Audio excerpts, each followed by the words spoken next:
બોલે સતગુરુ મહારાજનો જય. થયું કે નહીં સારું? હા. સારું જ છે. હવે એટલે કાપી નાખો બીજું. સજ્જનો, મહાપુરુષો, હરિગુરુ સંતો એવું કહે છે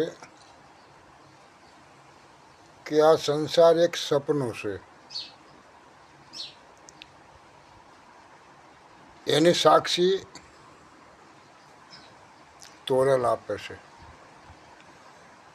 તોરલ કહે છે કે સપના જેવો છે સંસાર, તોળી રાણી કરે રે પોકાર. આવો ને જેસલ રાય આપણે પ્રેમ થકી મળીએ. જેસલ કરી લે વિચાર માથે જમકેરો મારા સપના જેવો છે સંસાર, તોળી રાણી કરે રે પોકાર. તો જેમ સંસાર સપનું છે, જ્યારે આપણે ભર નિંદરમાં સૂતા હોઈએ અને આપણને જે સપનું આવે એ સપનામાં આલિશાન બંગલા હોય, મોટર ગાડીઓ હોય, પરિવાર સારો હોય, ધંધા સારા હોય, પણ જ્યારે આંખ ખુલે તો એમાં એટલું કાંઈ ન હોય. એટલે હરિગુરુ સંતો કહે છે કે આ સંસાર પણ એક સપનું છે. આ ખુલ્લી આંખનું સપનું છે. આ જ્યારે આંખ મિસાશે ત્યારે નહીં પુત્ર હોય, નહીં પરિવાર હોય, નહીં મિલકત હોય, નહીં સમાજ હોય. કેમ કે જે કાંઈ આપણે જોઈ રહ્યા છીએ, જે કાંઈ દેખાઈ રહ્યું છે એ ખરેખર સાચું નથી. એટલે મહાપુરુષ ના પાડે છે. એવું જ સપનું એકવાર રાજા જનકને આવ્યું.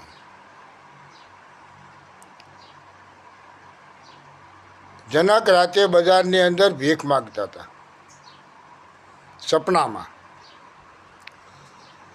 એને સંશય ઊભો થયો કે આમાં સાચું શું? એટલે ઋષિ મુનિઓના જ્ઞાની જાનીઓને બોલાવી સભા ભરી આ પ્રશ્ન કર્યો કે હે ઋષિ મુનિઓ, મને જે સપનું આવ્યું એ સાચું કે અત્યારે હું જે રાજા છું એ સાચું? ઋષિ મુનિઓ એની રીતે જવાબ દરેકે આપ્યા,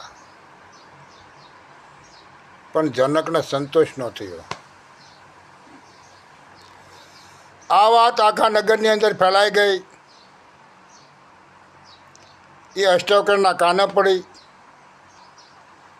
અને ત્યાંથી અષ્ટવક્ર ઊભા થઈને આવ્યા.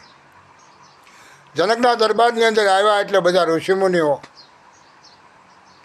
હસી પડ્યા, દાંત કાઢવા માંડ્યા કે આ શું આવ્યું હશે.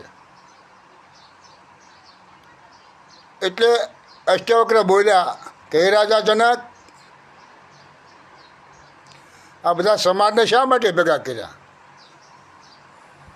એટલે જનકને એક સપનાનો પ્રશ્ન તો હતો જ. એમાં બીજો પ્રશ્ન ઊભો થયો કે આ ઋષિમુનિએ તમે સમાર કેમ કીધા? તો અષ્ટવક્રનો જવાબ આપે છે કે જનક, એની જે દ્રષ્ટિ રહી ને એ મારા શરીર ઉપર પડે છે, એ મને ઓળખતા નથી. જેની દ્રષ્ટિ સામડા ઉપર પડે છે, શરીર ઉપર પડે છે, રૂપ ઉપર પડે છે, એ બધાય સમાર છે.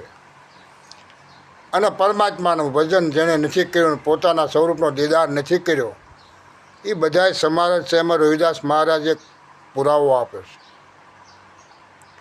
કે ઉચ્ચ વરણ કાયકો રોમ રોમ વિકાર, પ્રભુ ભજન કિએ બિના ચારો વરણ સમાર. હવે આ સપનાની વાત અષ્ટવક્ર રાજા જનકને ખુલાસા બંધ કરે છે.